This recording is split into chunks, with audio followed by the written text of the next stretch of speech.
motions to take note of answers. Senator Gallagher. Mr Deputy President, I rise to take note of answers given by Senators Abetz and Johnson to questions asked by myself and Senator Collins.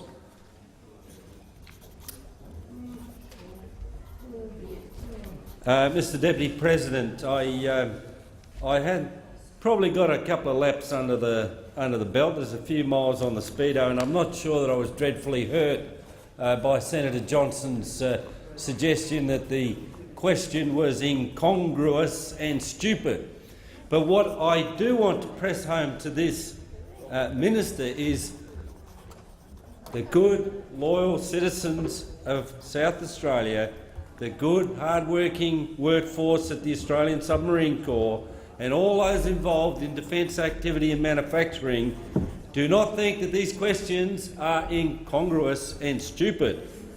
They do not think that their employer or the small businesses who rely heavily on that manufacturing activity in South Australia, they don't think that it is incongruous and stupid to ask whether they would be prevented from bidding on a vital national defence project.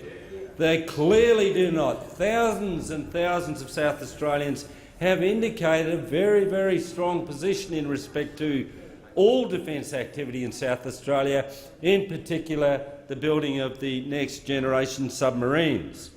And the minister's failure to confirm that, forget South Australia for a minute, Senators, Australian companies will not be given the opportunity to bid.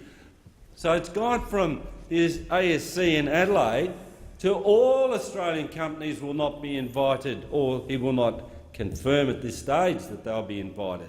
And I don't think that that is incongruous and stupid. I certainly do not think that at all.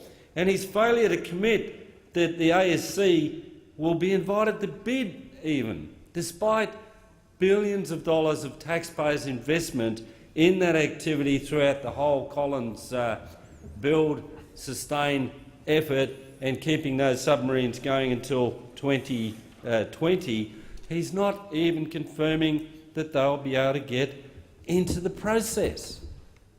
But he does say there'll be a two-pass process and it'll be a process that everybody will be happy with.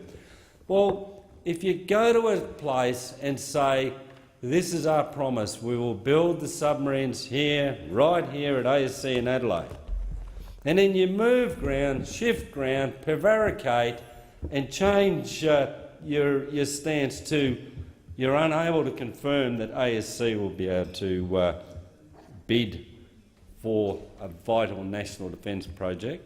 You're unable to confirm that Australian companies will be invited to bid for the future submarine project. Then you really are on very, very soft ground.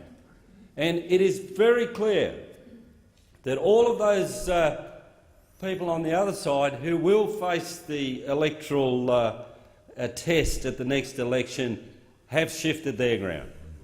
Matt Williams, member for Hindmarsh, wrote to the Prime Minister imploring him to change tack and actually commit to doing it. Senator Rushton, Senator Edwards, Senator Fawcett, 1, 2 and 3 on the ticket. We don't know in which order, but we all know that they've distanced themselves from this broken promise. We do know that they've distanced themselves from this broken promise. Order. I'll take that interjection, Senator McDonald, because incongruous and stupid could well apply to you. Now, it could well apply to you in some circumstances. Order. It could well apply. I remind all senators so thank you for that interjection. But what I can say, Mr Deputy President, what I can say, Mr Deputy President, what I can say is that there is a Liberal coalition government, and it would appear to be incongruous and stupid that they're not making decisions, that they're whinging and whining about some other period of government. Now, you get elected to do the job. This incongruous and stupid minister ought to step up and do the job. He ought to commit to submarines in South Australia. He ought to allay the concerns of the workforce. He ought to allow Australian companies, heaven forbid, to actually bid for work on Australian defence projects. I don't think that that is unreasonable.